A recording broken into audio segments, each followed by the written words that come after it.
RetroLogic. I'm Dan Caparello, and joining me today, as always, we have John Cummins.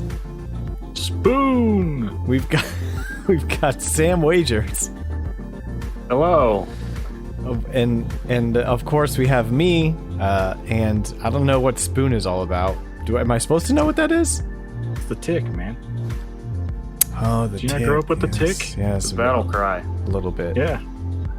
A very little bit. Dude, come on. I mean, you know, I watched other things. I watched the Phantom Toll Booth. Do y'all know what the Phantom Toll Booth is?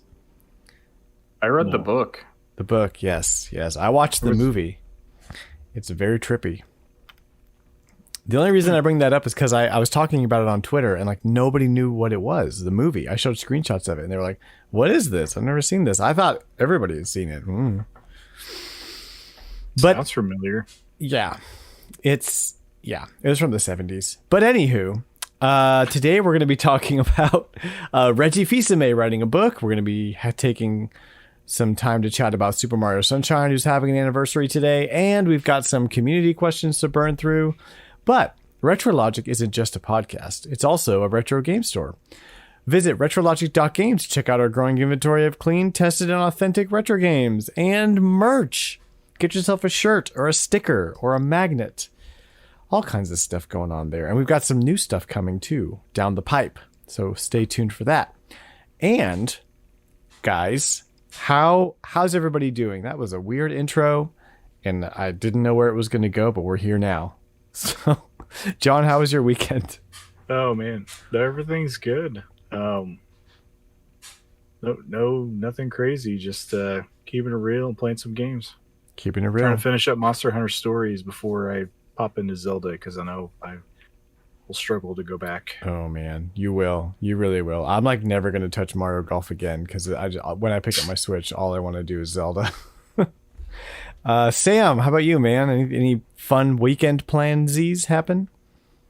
Nothing too much. I have not abandoned Mario Golf. I am hardcore. The competitive fire in me has kept me going because I am truly the third strongest golfer right now. Yeah, you're tearing it up in the tournament. Third place in the monthly Mayhem tournament. Man, so I've got to defend that title. You're besting me by 10.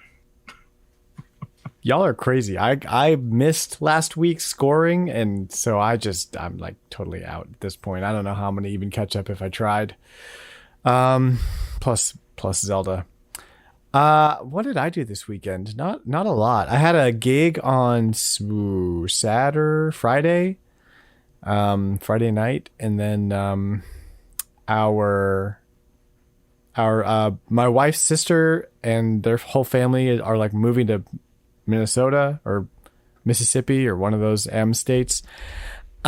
Mississippi it is. And so we like helped her with some stuff, but yeah, really just a chill weekend. Played a lot of Zelda.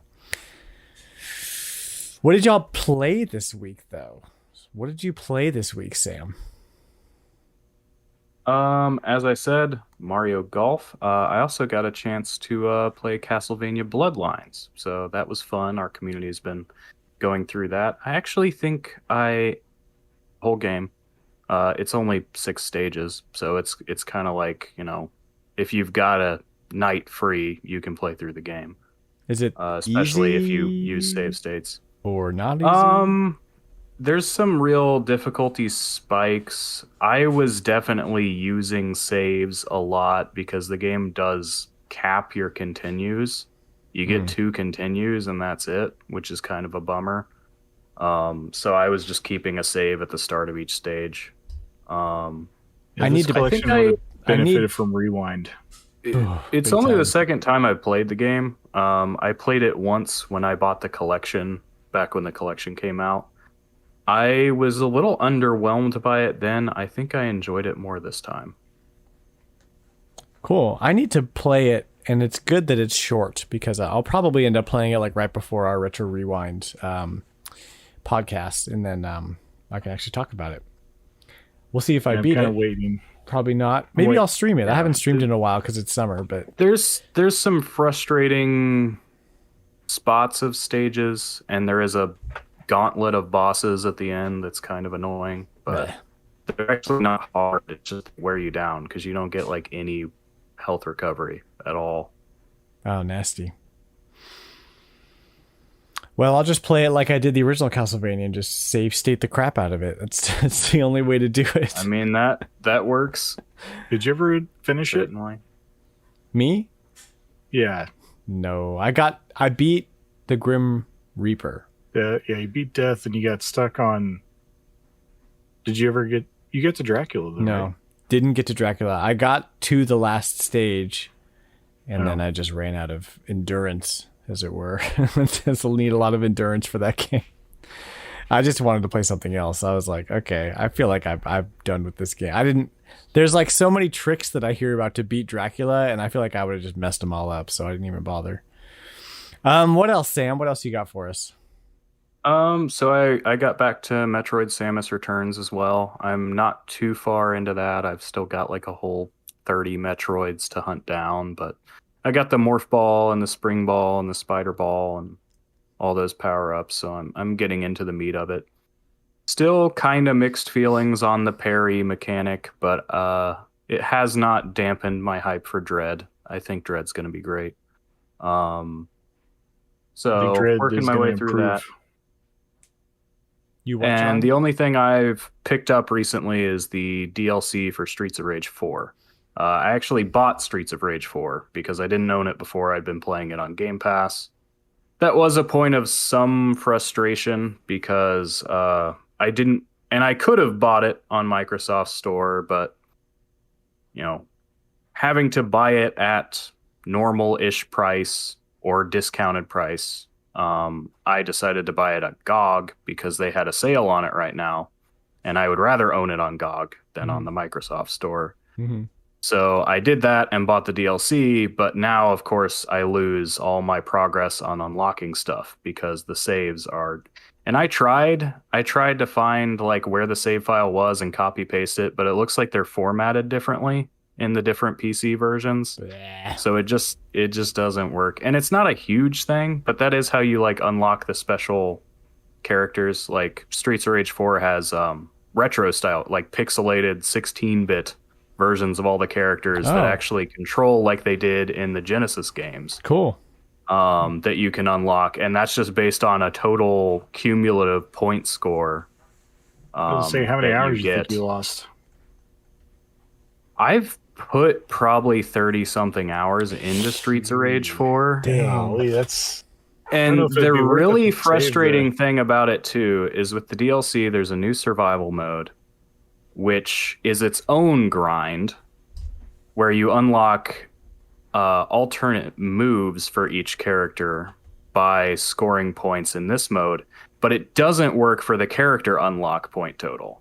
It doesn't. It's a completely separate count, so you don't make any progress towards characters by playing survival mode, and it's like, okay, whatever. I'm fine. I have found I prefer the new characters anyway, but the DLC is fun. Streets of Rage 4 is great. I busted out my old arcade stick that I haven't used in a while. That's to play right, I more saw of that. So that makes it even better. That thing's pretty. Yep.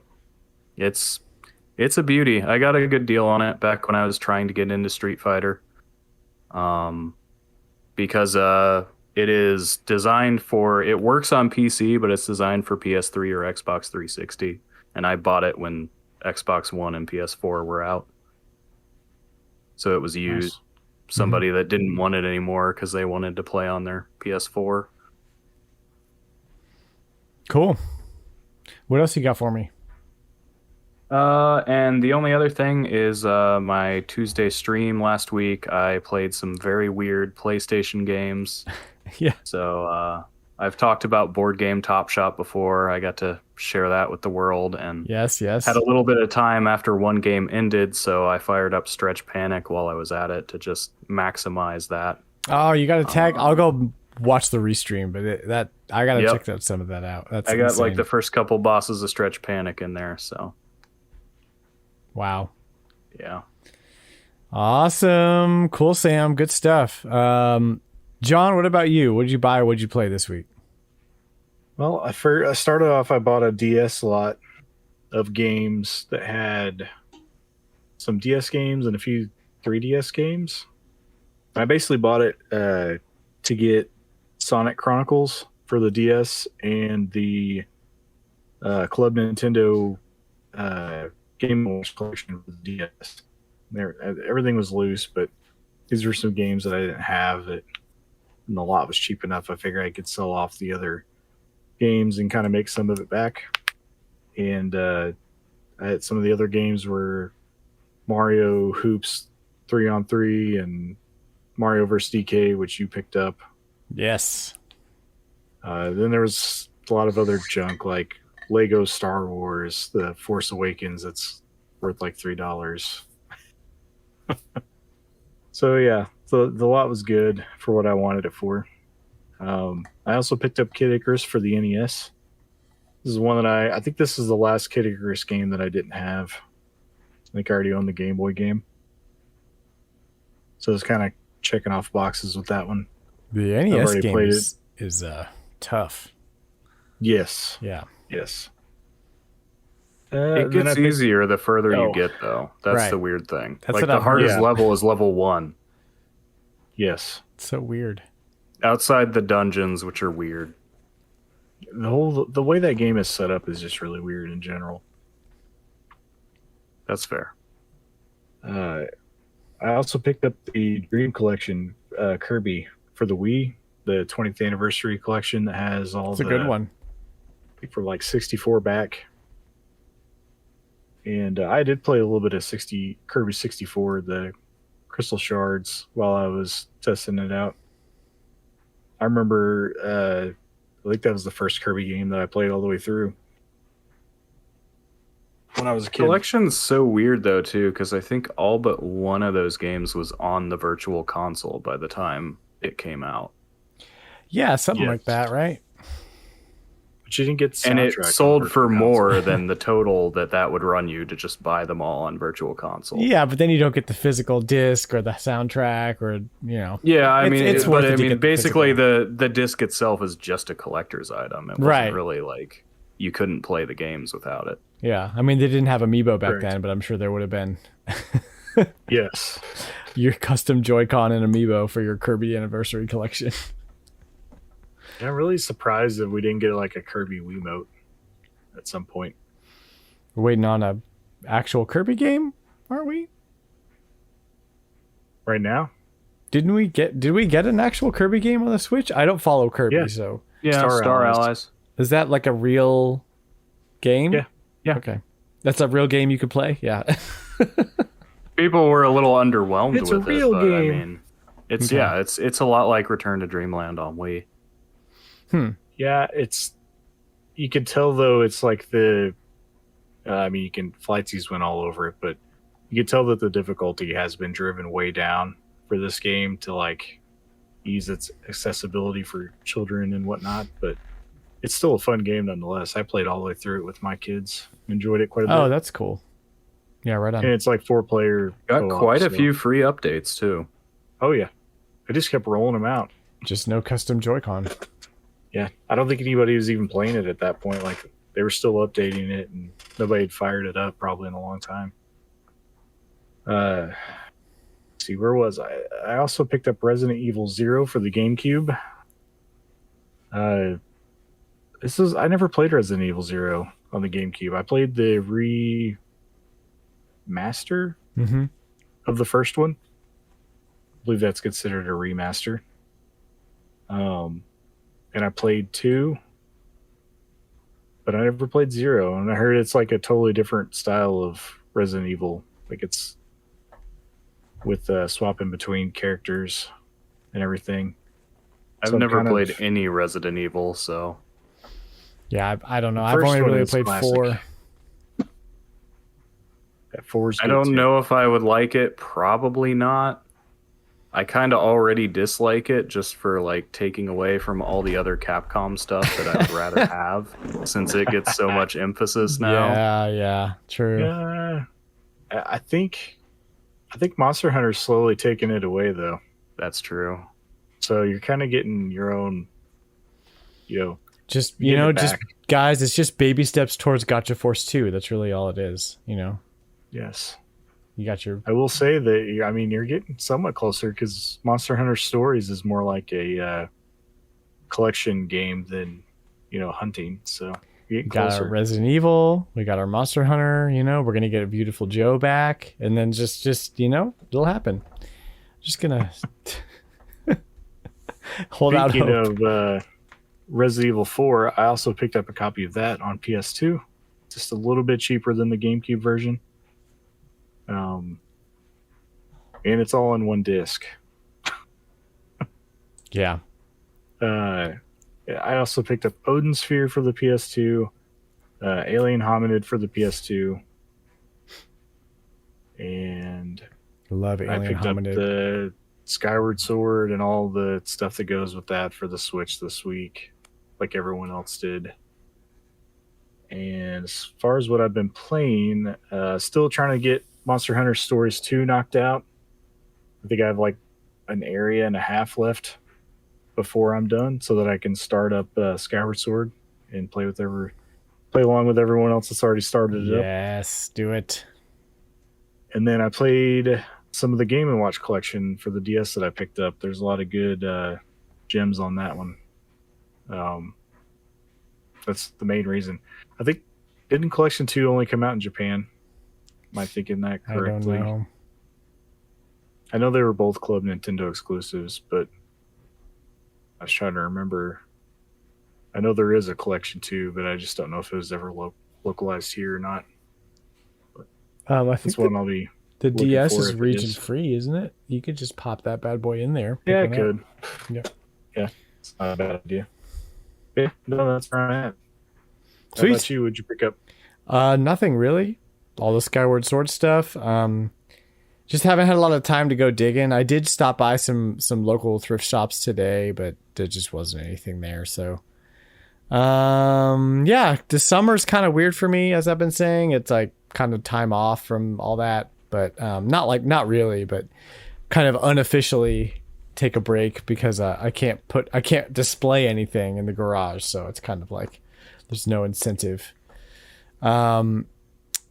But so that's that. And I mean, Skyward Sword I'm about 6 hours in and it is so good, man. Like, I don't even think I thought it was this good when I played it originally on the Wii. Like, it's really firing on all cylinders for me right now.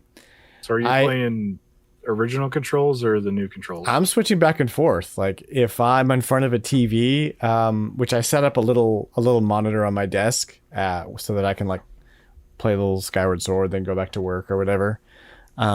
And I've been using the dual Joy-Con, and that's fine. It works just fine for me. I had a couple of issues with like the center of the motion tracking decentering, and so I had to like reset it, and it's kind of annoying when you're in the middle of a sword fight and that happens. I prefer handheld, I think, like a normal controller. Just the way that they did the like right stick as the swipes for your sword just feels really good, and it's very fast. So as John Blanco was saying earlier, it feels like you're kind of cheating because it's like your flick of your finger is way faster than like a whole motion of your hand, and the game's tuned for motion controls. So you're kind of cheating almost using that, but I don't mind. I mean, I don't care. They programmed it, so. So yeah, as I say, it's not cheating if they give it to you. It's not like cheating, but it does make the game a little easier. So there's the whole like press L to move the camera thing, which I've live camera gotten used to. Like, it doesn't bother me anymore. Like, it took a couple hours to like really understand like how to like switch back and forth between camera and sword, which is a weird thing. But honestly, is it like self-center, or do you have to like? No, it's a free camera. Like, it's just like any game. Okay. You hold down the L button, and it's just like you're playing with a regular. It's just like Breath of the Wild, whatever Zelda game you want to play. Because normally one stick is movement and one stick is sword. Right, because on the Wii, you didn't have a second stick, so there was no camera control.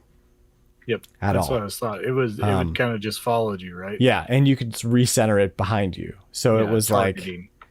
It was like the real. N64 game. Yeah, that's probably why I didn't like it as much, because it's kind of hard to play a Zelda game because So- they didn't make it any easier. Like, I didn't realize how much I missed like normal Zelda dungeons because we had all been playing Breath of the Wild for 4 years.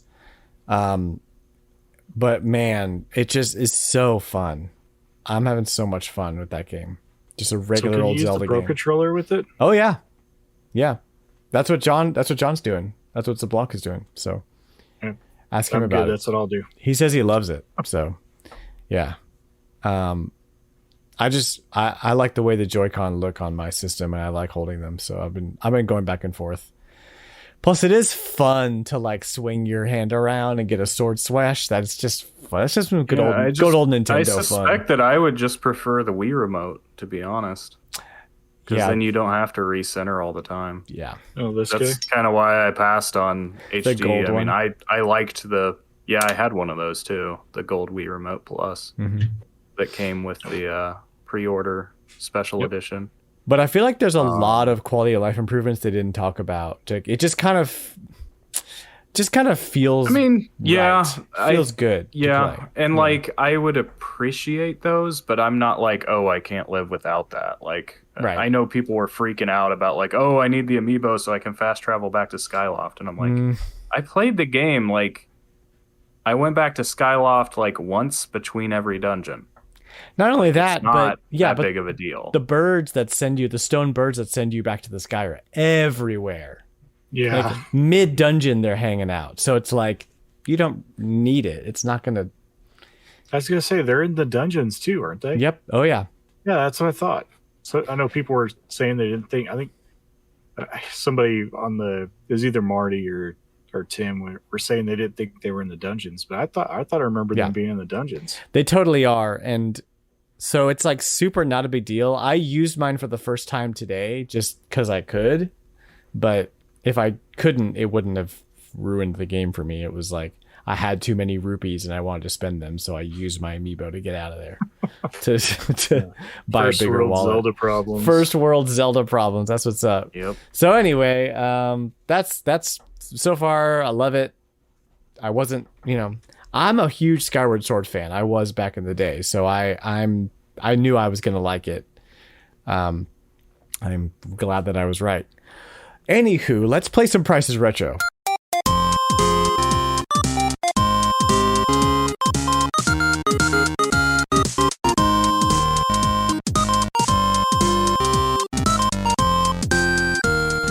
So if this is your first time listening and you don't know how to play Price is Retro, this is how we play. I'm going to list off 5 games or so, 4 or 5 games, and I'm going to tell you their condition and all that stuff, and you're going to guess what the total amount of the games is worth based on PriceCharting.com's current evaluation. And we're all going to take turns saying our lists and guessing, and whoever is closest after we've all guessed wins. John, tell them what they won. A copy of Super Mario Maker for the 3DS. That's right. No. That's right. No. Just Absolutely nothing. Gold stars. I will give you some digital gold stars. And if you beat any of our scores, hit me up on Twitter at RetroLogic Games and tell me. Say, hey, Dan, I beat your score, dude.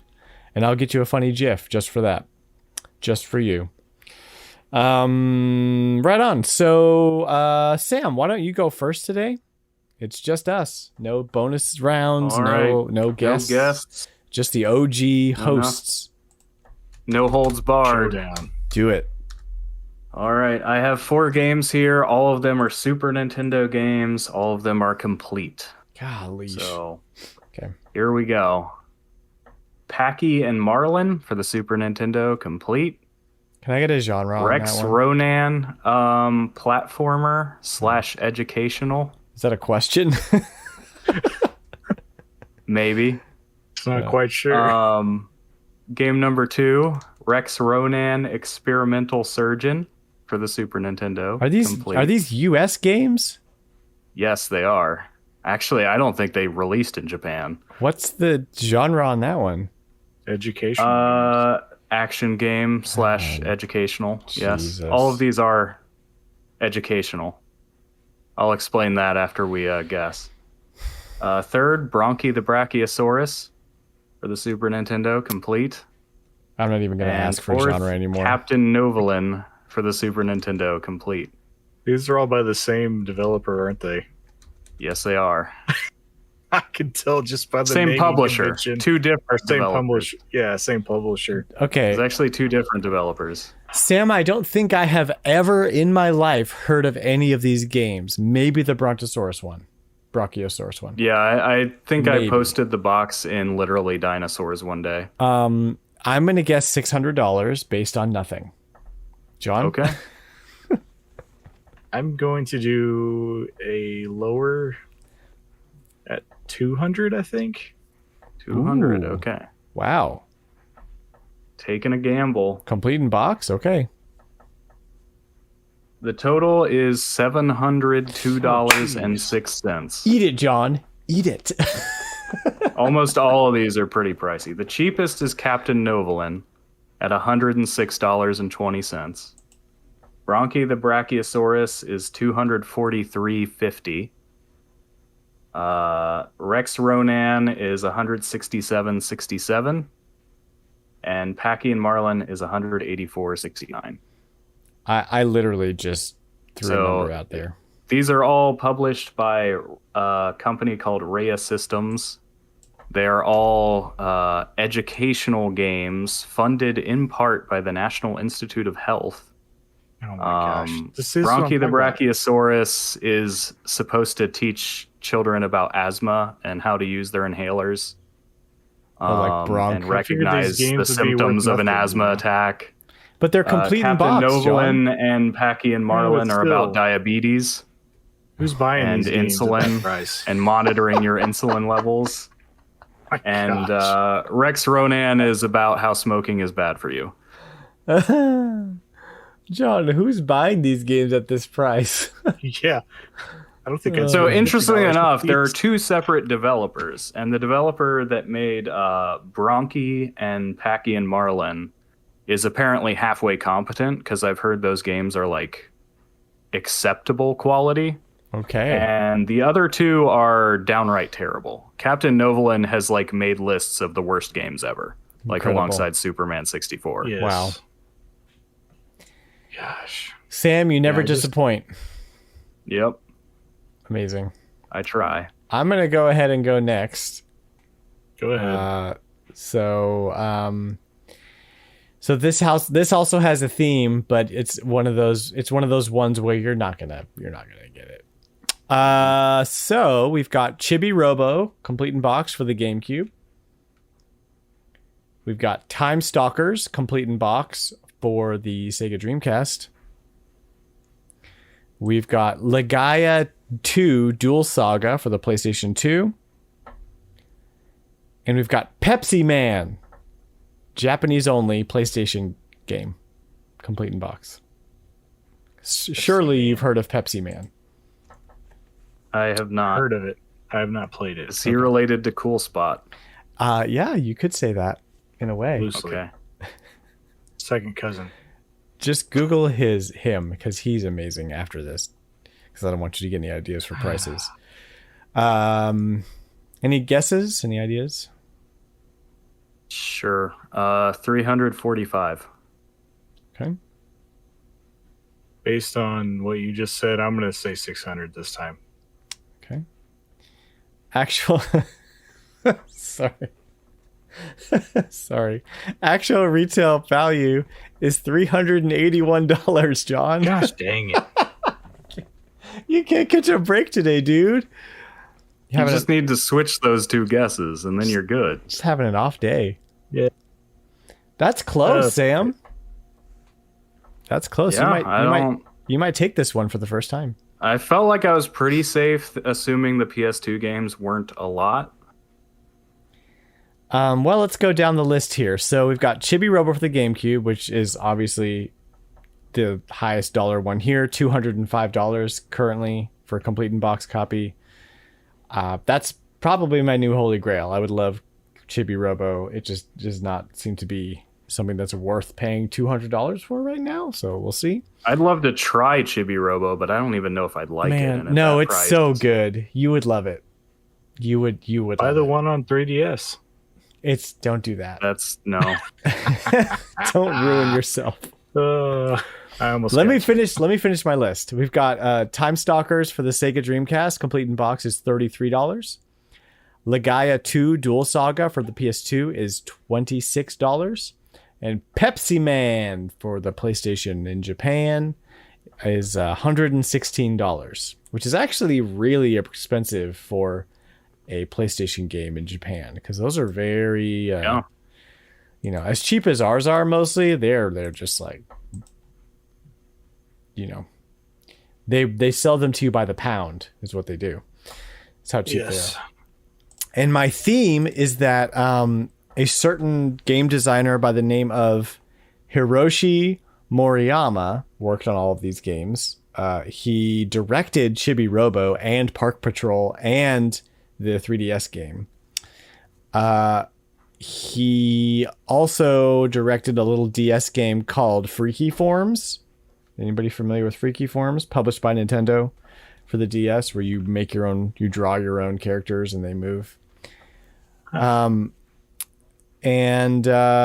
Just some really interesting accolades this guy has. So also did the Mighty Morphin Power Rangers movie game for the Super Nintendo.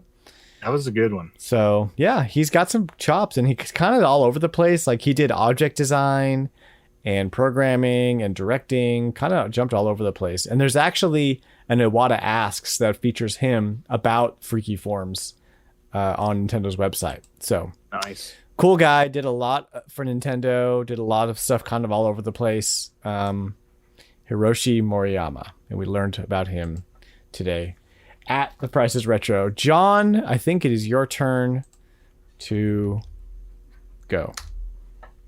Yeah, so I pulled a page out of Dan's book. I just grabbed a word, put it in price charting. I don't do that anymore. Have a list. I've done that at least once. Yes, so first game on my list is Amazing Penguin for the Game Boy, complete. Complete. The second game is Attack of the Mutant Penguins for the Atari Jaguar, complete. Or Jaguar, however you want to say it. Wherever you're from. Atari Jaguar? Yes. Attack of the Mutant Penguins for the Atari Jaguar, John? Complete in box? Yep. What are you doing? These are not educational games. The next game is Penguin Land for the Sega Master System, complete. And the last game is Penguin Wars for the Game Boy, complete. Oh, that's a good one, actually. I like that one. But I don't know what it's worth. Let's see. I'm going to add my thing up here.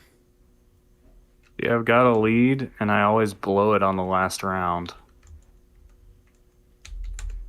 You go first.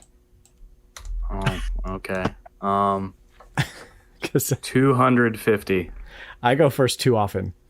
Okay, mine is 410. All right, the total value of my list is 406. What? Wow. Which, Sam, you jinxed $4. yourself. Yep. Pretty sure I won. You did by 30. Dude, I'm coming for you, John. I'm coming for you. Missing episodes and all. But you were having an off night, dude. You're one away from me if you don't count the missing episodes, but you're 3 away if you count the missing episodes. No, we are not going to count the missing episodes, because there's no way that I could have won though. It's just, those are moot. So Dan's total difference was 132. My total difference was 747, a whole airplane's worth of difference. Nice. And Sam was at 162. John, what were your individual games worth too? Oh, yes. Amazing Penguin for the Game Boy Complete is 141. I have a copy of that in the store right now. Not complete. No, but it is a very fun game. Second game is Attack of the Mutant Penguins for the Atari Jaguar Complete, $202. Oh, yes. It's like exactly, I guess, 200. I did not think that was going to be a lot. It's an Atari Jaguar game, complete in box? What are you guys doing? I haven't looked at Jaguar games. Who's buying those? Who's buying that? Who's buying the educational games for $600?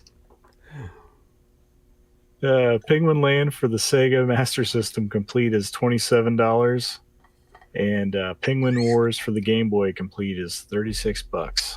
Okay. So everyone go out and buy a copy of Attack of the Mutant Penguins. You It's can gotta be worth it. And go buy my copy of Penguin Land because it is Natsume. It's a top-notch Natsume puzzle game. You can't go wrong. Amazing Penguin. Amazing Penguin. Whatever. That's the one. Penguin Land. Penguin something. Yeah, that's on the Master System. You got that one too. Sorry. Yeah. Well, yeah. Awesome. Well, good. I won. Y'all need to step it up. I don't know what's going on with you, John, tonight. You just weren't numbers oriented. Yeah, I had a really bad set of guesses. Sam almost got his first victory, and it was snatched from the clutches at the last minute. Almost. Yeah. That's why I didn't go first, because I knew he was going to guess 406. I knew it. I could see it in his eyes. Let's do our This Day in Gaming History segment, and we've got kind of a big one today. 19 years ago, on July 19th, 2002, Super Mario Sunshine drops for the GameCube in Japan, and gives us Mario wearing a squirt on his back, as it were. So, wow. Super Mario Sunshine. I feel like we just got a whole bunch of Super Mario Sunshine earlier this year with the Super Mario 35th anniversary deal. But what is everyone's kind of first experience with Super Mario Sunshine, and what do you remember about it? My first memory is that I didn't play this game on the GameCube until, I think the Wii was already out. I think I played it on my Wii, actually. Okay. The disc. So you probably got like a pretty good discount on it when you finally picked it up. Oh, yeah. Yeah, no, I got it for like $10 or something like that. I also thought it was very weird that all these first-party Nintendo characters were wearing things on their backs. Like I was waiting for like a Rambo Yoshi game with like a flamethrower backpack. Like, I'd be down for that. You had Luigi's Mansion with the vacuum backpack, and then Super Mario. Mario can't be outdone, so he has to have the squirt gun backpack. Yeah, totally. Donkey Kong. We needed a Donkey Kong platformer with like with a banana shooter, a jetpack. Well, Diddy had a jetpack, so he started it. He started it with the jetpack in Donkey Kong 64. Always starts with Donkey Kong. It always starts and it always ends with Kirby. Yeah, that's true. Awesome. So I got it pretty close to launch. I think it was pretty high on my radar at the time. And it's, man, I just remember being so ungodly frustrated with this game in so many ways. Like I vividly remember the spots in the game where I was like, okay, I'm going to be done with this section for now and go do something else because I could not do it. There's the one part where there's like the manta ray and he's covering the beach with goop and he just keeps doing it and you have to like clear it all off or something like that. And I didn't want to do it anymore. Then there's the whole hotel section and I don't remember what I didn't like about it, but I don't even remember, dude. I just remember the being frustration stuck there for a long time. Like I can't tell you what it you is have a to game. do. I was not able to just like get this game and like sit down and play through it and beat it. It's brutal. I generally I'll be honest, I remember not liking it. I still don't like it, to be honest. I know there's people out there who love Mario Sunshine more than every other Mario game, but there's not a few one of those apologists people. for it. I got it expecting Mario 64 2, and I was very disappointed. Yeah, I played it very close to the release of Galaxy, so I think I grabbed it. I grabbed it. It couldn't have even been a year in between the two playing. So, which did I you had play the same first? mindset. I played Sunshine first. Okay, but I had kind of the same mindset that Sam did. I was just I don't for whatever reason I skipped this game when it released, but I was thinking it was going to be more like Mario 64, And then I remember playing it and being disappointed and not making it very far. And then it almost ruined Galaxy for me, like to where I didn't go pick it up. And then I did pick it up, and I was pleasantly surprised at how much better Galaxy was of a game. I really enjoy Mario Sunshine. It certainly has its peaks and valleys that are harsher than a lot of other Mario games, for sure. And it was rushed. It was a rushed development. So they actually borrowed a lot of programming from Mario 64 to make this game, and they just updated the graphics and changed the levels around and all that stuff. Apparently, that's the story that I've been told, or that I've heard. And the thing that always sucks me back into Mario Sunshine is the world that you're in, because they did such a good job, like creating this like tropical oasis. You know, even the inhabitants are just like these like lumbering, like fat, like we're on vacation perpetually guys. And the water, what is it with Nintendo and just always nailing the water? Can we talk about that for a second? Like the water in Mario Sunshine is incredible. The physics of it, the way it looks and behaves, it's amazing. They borrowed that from Wave Race. Yeah, totally. It started with Wave Race, and then from then on, they were like, no, now we just have to have the best water because that's our thing.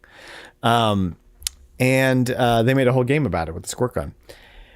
The thing that I think trips people up about Mario Sunshine, we had a discussion last episode about Banjo-Kazooie and how different that game actually was from Mario 64 fundamentally, where Mario 64 is more of an actual platformer where you have to use your skills, and Banjo-Kazooie is all about Metroidvania upgrades. That's kind of like where we landed with it.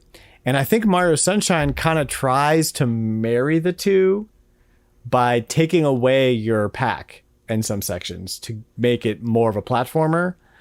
And the problem with that is that in Mario 64, you're conditioned for platforming throughout the whole game. And in Mario Sunshine, it kind of shakes things up almost too much, where you are doing a little bit of platforming with the pack, but you can fly, you can hover, and like it kind of makes things it easier. removes all the need for precision. Like, exactly. You can just hover over. You've got a straight line down that shows you where you're going to land because you've got a stream of water pointing to it. Like, the platforming is definitely secondary until you get to the like bonus level platforming sections that just I don't like. And then the game doesn't handle as well as Mario 64. So. Yeah, it's really weird how that happened, and so it still, to me, is one of the best games on the GameCube. For sure. I could go back and forth about whether I like it better or worse than Mario 64.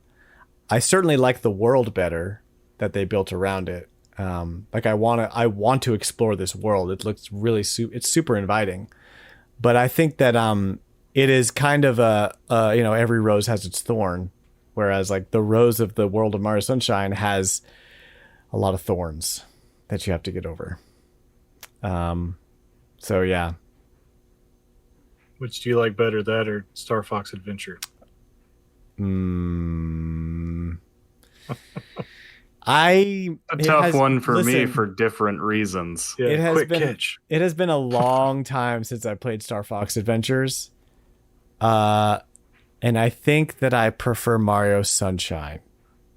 But if I don't know, I would have to, because I played Mario Sunshine recently, I would have to go back and play Star Fox Adventures and kind of re-experience it to really get a good opinion these days. But I'm going to lean Mario Sunshine. I'd say Star Fox Adventures, but I'm picking the lesser of two evils here. Oh, jeez. Sam, I love you. This is why you're on the podcast, dude, because you have your thing that your opinions. That's why I love it. So that's Super Mario Sunshine. Any final thoughts before we move swiftly on? I was trying to think of a Sam game to throw out there to compare it to, but But he doesn't like. Of course, he doesn't like Mario. He's obviously Sunshine. going to choose Adama. But Yeah. I know. On the whole, like, and maybe it's just the point I was at in life, but like, I know I've met a lot of people who are very into just GameCube era Nintendo, but that's when I was falling off of Nintendo. I never fell all the way off, but like, I just wasn't playing stuff when it came out, so I really don't have the nostalgia for it. Yeah, that's a big piece of it for me. Because GameCube for me is like, it's Smash Bros. Melee, Thousand Year Door, and then everything else is just like, yeah, whatever, take it or leave it. I mean, for me, I was falling off of GameCube because, I mean, that's high school for me. It's like, I kind of just fell off games in general for a little while. Man, y'all, GameCube was like, I bought every GameCube game. That was right after high school for me. So I had a job and I had money and nothing to do with it. So all I did was buy GameCube games. Like I bought Cubivore sight unseen at GameStop one day, and like regret selling it now, obviously. But like that game sucks. For me, you also regretted playing it. Yeah, it's you know what? No, you know what? I take that back. I'm glad I just kept it sealed. I'm glad I sold it. I don't want it. It's a piece of trash. It's a bad game. But like that just goes to show you how much nostalgia feeds into sort of like looking back on these games. Because I remember being incredibly frustrated with Mario Sunshine, but I still love it. So I don't know. Definitely some nostalgia goggles happening on my end, and I will fully admit that. That's the shirt that I got when Nintendo had their Mario 35 shirts. That's the shirt I got. I got the Mario Sunshine shirt because that's the one I love. See, I got Galaxy. Yeah. Because that's when I came back. Late era Wii is when I started to drop off. Like I almost didn't play Skyward Sword, but I literally rebought a Wii just to play Zelda because I can't not. You're not going to not. Yeah, and that's one that like, you know, I heard a lot of people trashing Skyward Sword lately, and it was like I only heard positive things about it when it came out.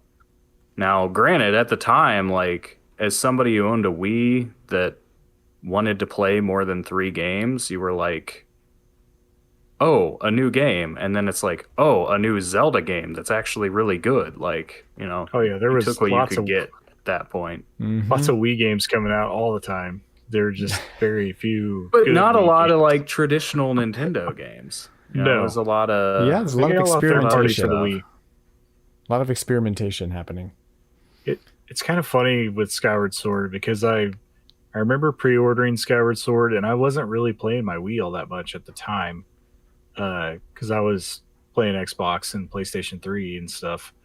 But I vividly remember all my friends that I played PlayStation and stuff with, they were all getting ready to grab Skyrim because it came out at the same time. And I was like, no Skyrim for me. I'm going to play Skyward Sword. And I still haven't played Skyrim until this day. Wow. That just goes to show you how I'd much. still say it's a better game. Huh? I'd still say Skyward Sword is the better game. I've made it through like 1 hour of Skyrim and got bored. The little bit of Skyrim that I've watched, like people play, just did not look that fun to me. Yeah, I made the mistake of playing Skyrim on the Switch after I played Breath of the Wild, and so it was not a pleasant experience. I appreciate the game for what it did in 2006, 7, 8, but 9, 13? That was 11. 11? Yeah, like I said, I think it released real. I'm just going to keep naming maybe numbers. 10.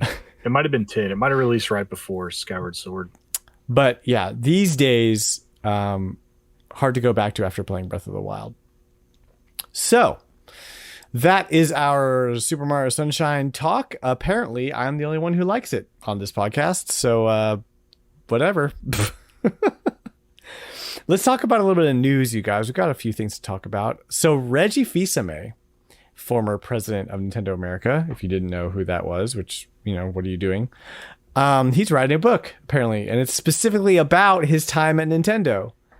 This guy, guys, is not very good at being retired. No, he likes or maybe he's very good at being retired. I mean, this is what you're supposed to do. You know, you're supposed to have things to do. You know, it can be very good just mentally for your health to, have projects to work on, ways to stay active in various ways. Very true. So yeah. Before we shoot real good into this, Skyward Sword and Skyrim released a week apart from each other. Oh, that's why I remember What's the date? that like that. Sky and Sky. Yep, Skyward Sword was on the 18th and Skyrim was on the 11th. What year? Of November, 2011. 2011. Yeah, sounds about right. It's crazy. Boom, boom, boom, boom. Anyway, What do you guys think back about to- this book? And are you gonna buy one? And how fast are you gonna read it? Just like- Well, it looks like Reggie's corpus is ready.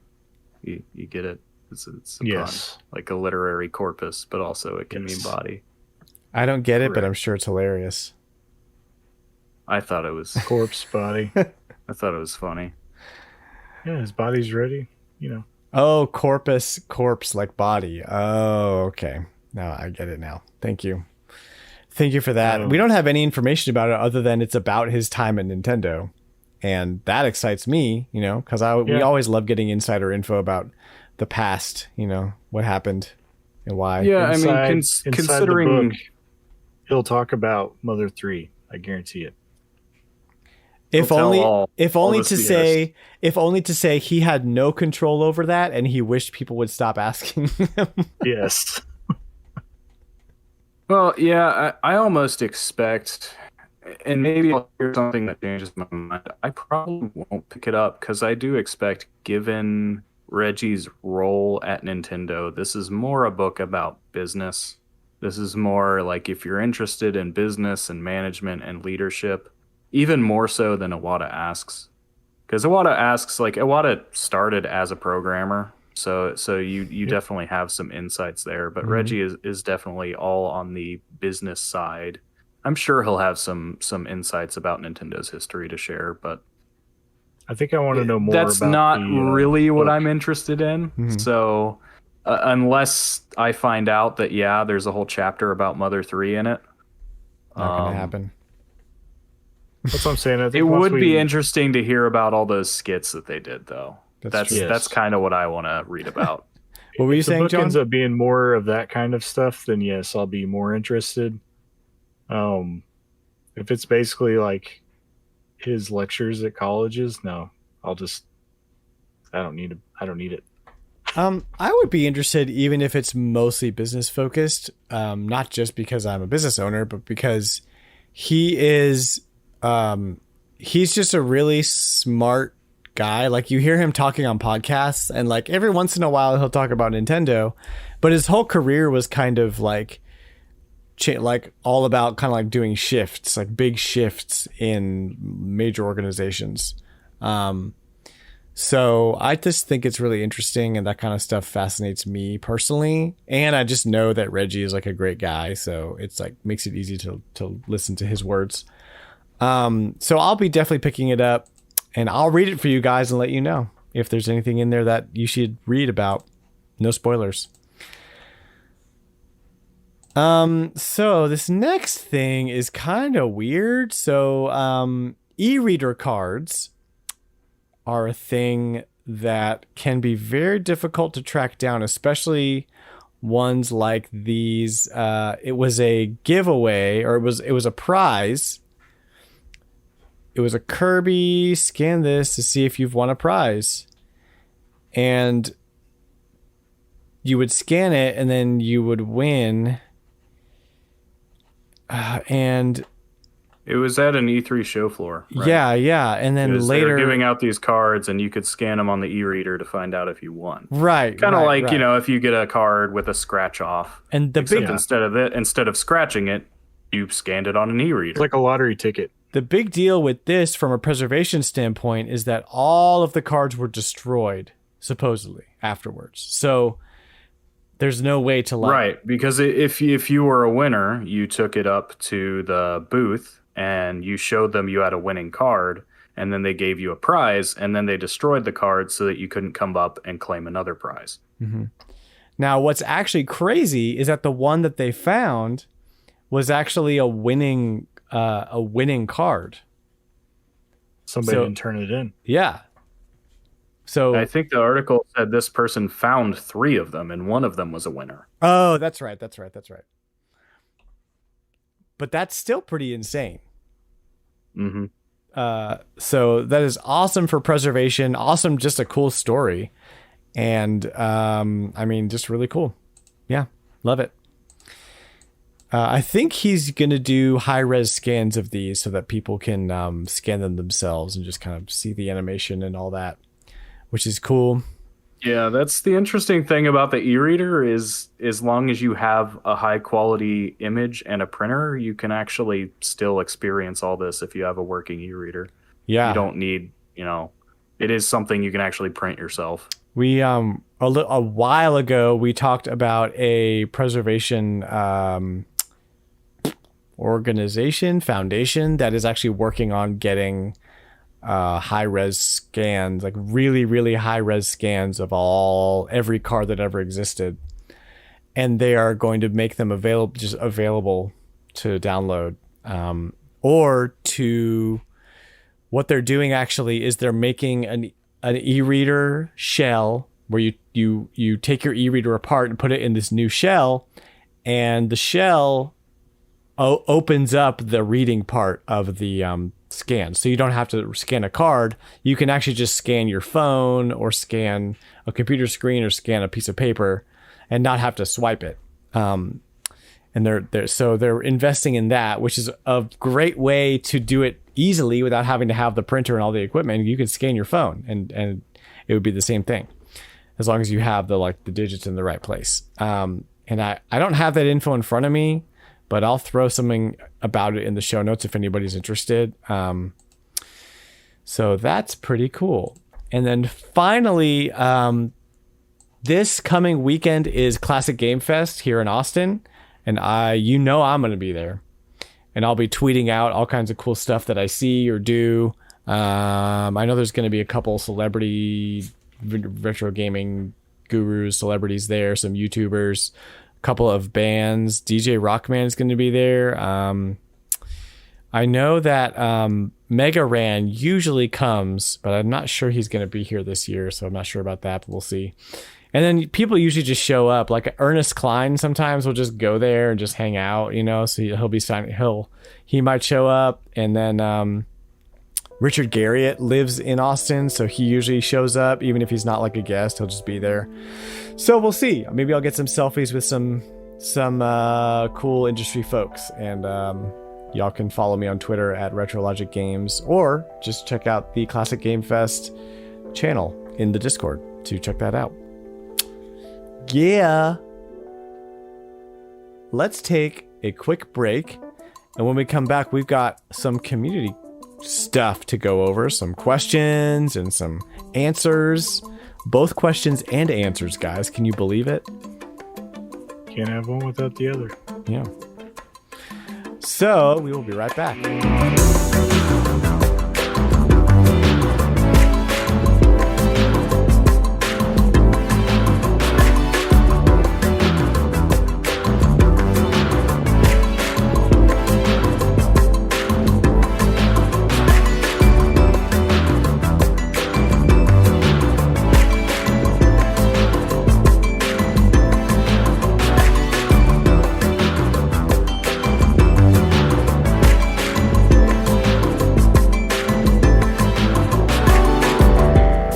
Back. Thanks for sticking with us. We've got some community content we're going to go over. First of all, make sure that you have downloaded the Castlevania collection on your Switch and are playing Castlevania Bloodlines, because we are going to be having a Retro Rewind podcast about that at some point this month. I will let you know what date that is when I figure it out.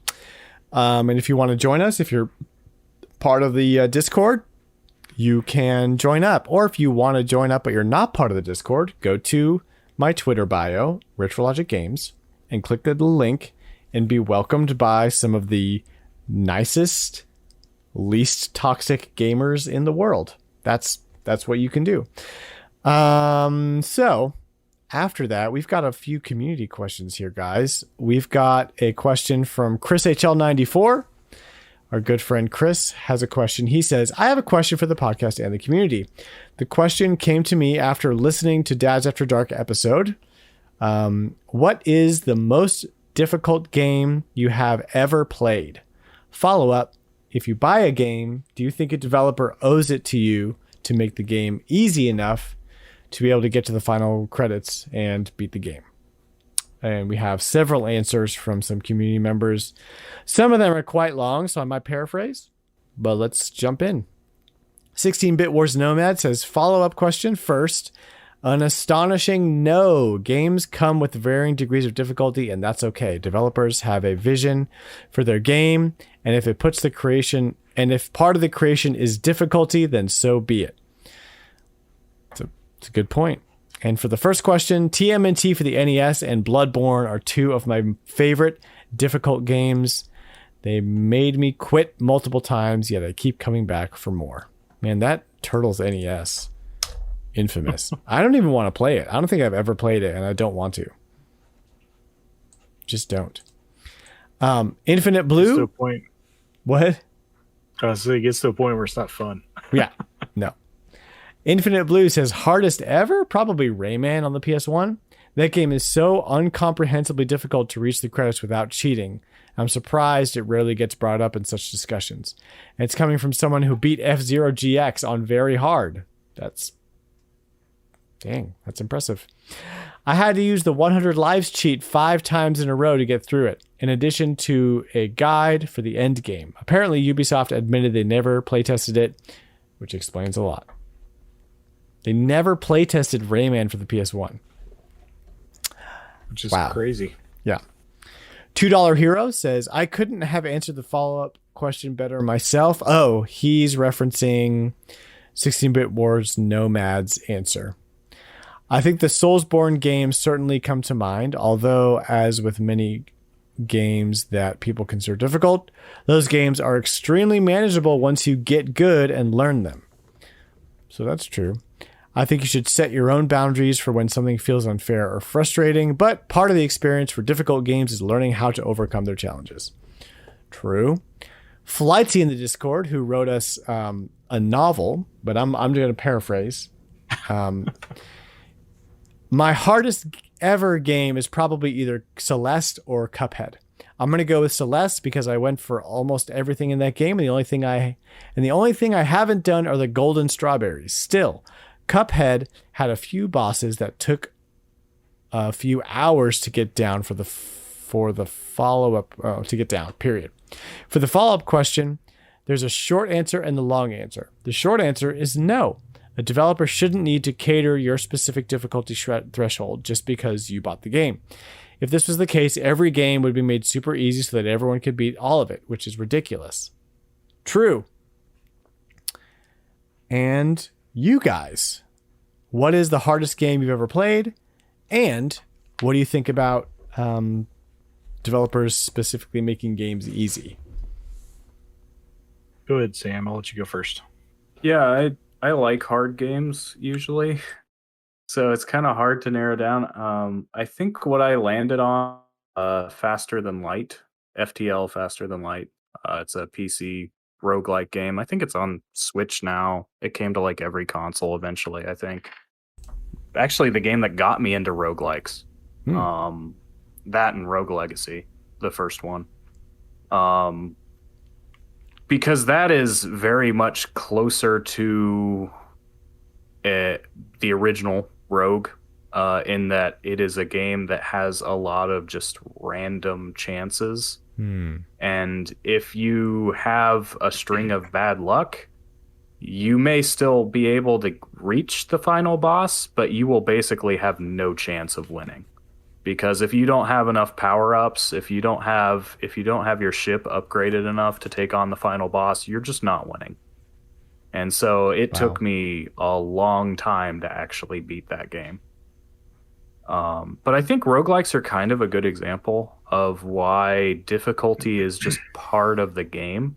You know, that's kind of the hook there, is that, yeah, the game's really hard, but you can imagine as you play over and over and fail over and over, like, oh, well, next time it might be a little easier because I might get lucky. I might get rare items. I might get rare upgrades. Yeah, or And in the case of like once you Hades, get all those, in the case of yeah. like Hades, when you die, it's actually a good thing. Now you can spend all of your stuff that you collected on making your next run easier, like actually easier by upgrading your character. Yeah. So, yeah. But it's always a balance of mitigating that frustration. I think when it comes to easy modes, I don't have a problem per se. I do think there's a big difference between having a game be easy and offer a hard mode versus having a game be hard or middle of the road difficulty and offer an easy mode. Just because I tend to take the default difficulty as the baseline. And sometimes hard modes are just not well done, you know? You can take any game and say, oh, all the enemies have double health and do double damage. And that may not make it a very satisfying experience. Right. It may make it harder, but it just, you know, since the game isn't designed around it, it often feels pointless. Whereas a game that's difficult by default, like Celeste, feels very satisfying to master. And Celeste offers a lot of options to make the game easier, but it is clear, like there's even a note in that game that like, hey, the developers intended the game to be played this way. We think this is the best way for you to play. Even if it's hard, like we're asking you to trust us on this. You'll get better. Okay. So I think that's part of why there's so much of this split on it is like, yeah, difficulty forces you to actually learn the ins and outs of everything that's going on, you know. A game that's too easy doesn't do that. But I do understand. Like, I've even had times where, you know, a game's just too frustrating and I can't get by it. Yeah. I think the way a lot of Nintendo games handle that these days, like Mario games, where you die too many times on a level, here's a gold Tanuki suit. You can skip this level effectively. I think that's a better way to go about it. Yeah, and you can still choose not to take it and be like, no, I feel insulted when I get the golden Tanuki suit offered to me. I'm like, no, I don't need it. Oh man, what was I playing? What was I playing where I was having such a hard time and the game literally stopped and was like, hey, it looks like you're having trouble. Do you want a hint or do you want some help or whatever? What game was it? What was I playing? It wasn't Mario Golf. No, it wasn't Mario Golf. What was I playing before Mario Golf? I was playing... Oh, it was Game Builder Garage. They have like the puzzles in between the lessons. And I had no idea what I was doing. So after they don't even give you hints, though. No, that's more like the patronizing, like, oh, do you need to review what this Nodon does? They kind of do, because you can only change. They only let you change what's going to solve the puzzle. It's just sometimes you don't know how to change it. And so I was stuck on this one puzzle for probably 2 minutes straight, like just sitting there thinking, and the game popped up. It was like, hey, do you want a hint? Because let's move on. Come on, let's go. And I took it. I was like, yes, please. Because I need like a nice gradual slope up to a difficult game. If a game's going to get that hard on me, because I'll give up right away. I'll be like, no, this is not fun anymore. I'm going to play something else. I don't know what that says about me, but that's how. Well, and that's the tricky thing too, is because that point where the game's just too frustrating to be bothered with is probably going to be a little different for everybody. Right. That's tough. And even like the most robust difficulty setting can't account for everyone. It's going to be either too easy or too hard for some people. So I think I encourage people to, you know, if you want to get the most out of a game, you know, usually you want to be able to beat it on the default difficulty setting. But if that's not happening, then fine. Like, it's your game. Do what you want. Yeah, for sure. John, thoughts? I don't necessarily think that the developer has to make a game easier. I mean, it's their game. I do know there's certain cases where, you know, a game might sell better if it has a difficulty setting that's achievable for more players, I guess. Like I could kind of think of it in a way that, especially games that gain reputation for being too difficult, a lot of people probably won't even buy it. That know they're not going to be I still haven't bought Cuphead because I just know. I'm like, yeah. I mean, it's perfect But example. for get somebody mad. like me, that's often a selling point. You know? Oh, that's true too. It could be both. Yeah. Well, that's what I'm saying. I think if you want to maximize your reach to the audience, you're going to want to offer at least a little bit of both. Want some leeway one way or the other. Part of this came up. Make it more difficult or less. Part of this came up recently because Psychonauts 2, Double Fine said that they are including, I want to say it's an invincibility mode, something like that, where it just makes the game like a breeze. And the people were like, "Well, what's the point?" And they're like, "Well, so that if you don't need it, then don't use it, you know." But there are going to be people that want to play this game where it's just going to be too hard. So here you go. Yeah, I mean, Nintendo does that too. Yeah, you got a funky mode. Yeah, totally. But to be fair, Tropical Freeze needed a funky mode. I mean, that's stuff ridiculous. Like that is what I'm talking about. And kind of to Sam's point, where like, to me, this happened to me with Breath of the Wild. You know, I just got done playing through the whole game, and you know, not even 2 weeks later, they released the first part of the DLC that added like the map stuff and the master mode and all that. And you know, as I just got done beating it, I was like, oh, you know, I want to try the master mode and see how difficult it actually is. You get in there and it's literally just, you know, all of the monsters have increased health, and they spawn, you know, earlier parts of the game have all the later spawns of monsters. So like you'll be on the plateau and there'll be a Lionel awaiting you when you come out of the cave. It's like, you basically, I didn't enjoy it because I spent the whole first part of the plateau just running for my life because, you know, every bit of weapons that I collected, I couldn't even kill the basic enemies with them. They all break before I could even kill one. So comes to a point where like, is this fun anymore? Like, I just want to play regular Breath of the Wild. Yeah, and that's kind of the difference there. Is it becomes something that's just sort of quickly added after the fact, rather than the baseline. Yeah. Usually, you can assume is something that's been play tested, so that there is a nice gradual difficulty curve for the most part. One thing I think of is Fire Emblem Awakening. There's several difficulty settings, several other settings.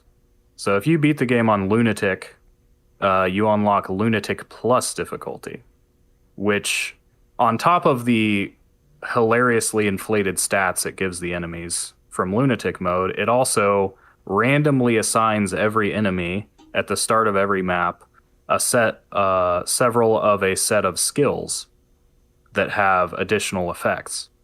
And it is actually possible, based on that RNG, for one of the enemies on the very first map to gain 2 skills that will make it so that 1, he never misses, 2, he ignores the target's defense.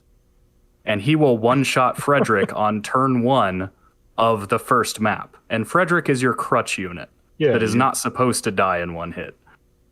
Oh my god. And so that was where it's just like, okay, this is just stupid. Like, I have to save scum now to beat this. Like, it's literally an unwinnable scenario that it generated for me. Yeah, it would take you, 100 tries to get one where the enemies don't get a combo that's too deadly for you to take out the first map. It's not even that it takes that many tries. It's just that unwinnable states are possible. Yes. John, I was going to say that I actually kind of liked how they handled Breath of the Wild because it totally changed how I played that game. And it did make it significantly more difficult. And they did ramp up the stats on all the enemies, but they also added new places where enemies were, floating in the air as well as on the ground. I think it would have been fine if it was just randomized, because to me it was kind of like an endless chess game. I'd already had built the skills up enough to where, like, I wasn't getting hit. I knew how to dodge and attack without getting touched. It's like it was just basically me running out of weapons all the time because they would break before I could kill somebody. Yeah, I went into that mode playing almost entirely stealth. Like, you kind of have to. Yeah, you have to. You can't kill anything. I went in like you, guns blazing, the whole time I played my first round of Breath of the Wild, and you can't do that in Master Mode. But I liked that. I liked having to adjust my playstyle to fit the new game. That doesn't always work, and so it doesn't work for everyone. But that's an example where I actually liked the ramped up difficulty. Partially so what's because the hardest game you've played? Yeah, I think you guys didn't share yours. Yeah. You missed. What's the hardest game I played? I don't know, man. Castlevania, probably. That's fair. Like, I don't ever want to play it again. I definitely would have recommended starting the series with 4, but it is a little easier. It's still not easy. Like, Super Metroid's not hard. Yeah, it has to be. I'd have to say has to be either Battletoads on NES or Celeste, kind of like Flightsy, because I did play through most of it as well. Yeah. And there's parts on it where it's just gruelingly hard to get past a certain area.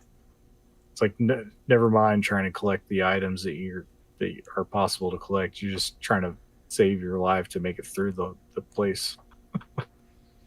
Awesome. All right. Good deal, guys. We've got one more question here. This comes from Spider-Shan in the community. It says, question for the show. Do you have a favorite guidebook? He found a Final Fantasy III guidebook. This Final Fantasy III guidebook is my absolute favorite due to the artwork and the non-traditional way it was written. Instead of just giving a step-by-step walkthrough with the maps, the author is almost telling a story. I seriously would read this book and picture what was happening in the game.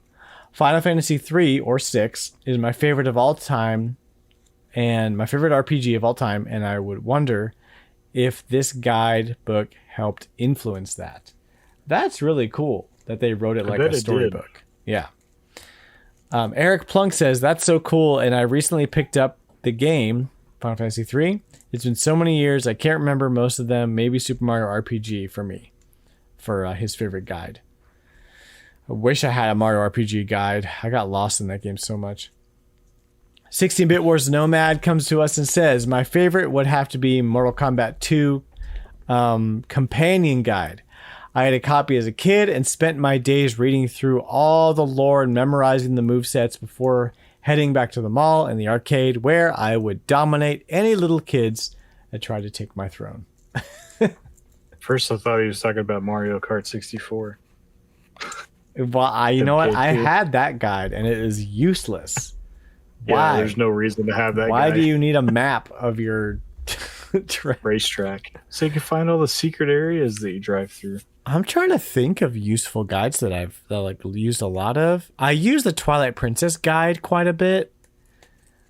I definitely used the first Pikmin guide, first Pikmin 1 on GameCube. I used that guide quite a bit as well. Link to the Past for me, or I have the Nintendo Power Guide for Dragon Quest 1, Dragon Warrior 1. That's there you go. A really neat one. I had quite a few guides that people might consider useless. Like I had one for Mario Paint. Yeah, but that's cool. One for Animal Crossing, which is more like a catalog of furniture, really. The Mario Paint one actually was kind of cool because it had all these little pixel maps of sprites that you could replicate. It even had Plock in it, which is something I think I've brought up before. But my all-time favorite definitely has to be the one that had scratch and sniff cards in it, which is the guide for Earthbound that came in every North American box. That's why the box is so big, because it came with a guidebook. And it really is just one of the best guidebooks, I think, out there. You still have yours? Side column, no. It got water damaged from a basement flood. Last I checked, we still had it, but I'm not sure what happened to it since. It was missing several pages by one point. It was in bad shape. That sucks. But I mean, it had there was a side column with enemy information for the enemies you'd encounter on every area, and the enemies were actually pictures of clay models that were used, not just the sprites from. Some of them were sprites from the game, but some of them were like clay models. That's super cool. And every town in the game, before you opened up the actual guide part of the town, was presented to you with a 2-page spread of a mock newspaper for the town that would have all these little articles and things about the things that happen in that town when Ness and his friends go through there.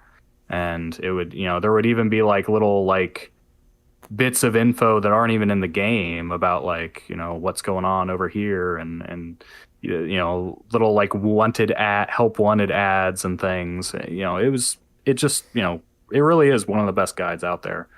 If you have a chance to look at it. There's also the one, I think Fangamer still sells it. It was a fan-made guide. I have it, I think. It's a successor to it. I've heard good things about that. I think I've got and one. Earthbound is also a game that pretty much requires a guide. Yeah. Anybody who is curious about the game, I say just play with a guide. Like look up one online. Starman.net has a great one that they've maintained for a long time. It's got helpful links and everything. Because there's a reason it shipped with a guide, because there are steps in that game that make basically no sense. The game playfully misleads you at different points, like in Moonside, where you're told, come back when you find the guy with a unibrow and a gold tooth. And the guy neglects to mention that this guy with a unibrow and a gold tooth is invisible. Oh my gosh! And if you go around looking for one, you're not gonna find him. You have to do a sequence of things, and then he finds you. Ridiculous. Now that I'm thinking about it, the guide that I think I had the fondest memories of was the guide for Pokemon, Blue and Red. It was the same guy, just would tell you like, this is in red, this is in blue. And the thing that I thought was really cool is that in the back, you get the glossary of every Pokemon and its moveset and when it learns what, and all the information about each Pokemon. And then in the very back, there's stickers for each Pokemon, and you would like take that sticker and put it on the Pokemon on that page when you caught it. You monster! And so you would you'd like have your guide and you'd know what you caught because there'd be a sticker there. I really liked that guide. That one I used quite a bit. That was fun. Did you peel your stickers off? I don't have that thing anymore. I have one that I got off of Mercari because I love it. I can remember Pokemon guides quite a bit too, just from the stage of like completely planning out my entire playthrough. Like, I'm gonna catch these 6 Pokemon at these times. When I reach this gym, my Ampharos is gonna know Thunder Punch, and it's gonna be easy. This is the official Nintendo Power one. Yep. That's the one. I still have mine with the stickers because I didn't use them. Let's see. When you get a Pokedex in the game, you don't need the stickers. You know what, John? I like to use this. I like to use the stickers. It's got most of the stickers still in here. That just means you didn't catch very many Pokemon. This isn't my guide, John. Oh. Yeesh. But I just love, man. Ugh. Love it. Love that. I think I also had the one for Yellow, too, that had basically the 2 games wrapped in it, and then the Yellow version as well. That's cool. Well, good deal, guys. That's pretty much our show. And there's my dryer, which means we're done. Just in time. I want to thank you guys for joining me again for episode 41 of RetroLogic. We are proudly part of the Nintendo Dads family of podcasts. If you like what you hear, check me out on Twitter and on Instagram at RetroLogic Games. You're also welcome to jump into our friendly and 100% non-toxic Discord community. The link to that is in my Twitter bio. And you can find all the things RetroLogic at our website, retrologic.games. Lots of cool stuff coming up. Some new stuff coming. We do giveaways every Friday in the Discord. It's just a fun place to hang out. Right, guys? Yep. Does Come it join us. suck or does it not suck? Absolutely. Oh, it sucks. Oh, it's great. Does it? No. The suck is not there. It does not suck. We share dinosaurs. It's great. Oh yeah, Dinosaurs. That's a whole thing. We do love dinosaurs. There's a whole channel And there Plock. just for dinosaurs and Plock, and soon to be Odama. We're gonna work out. You know what? The dryer's yelling at me, guys. We better wrap this thing up. We'll see you guys next week. Peace out. Bye now.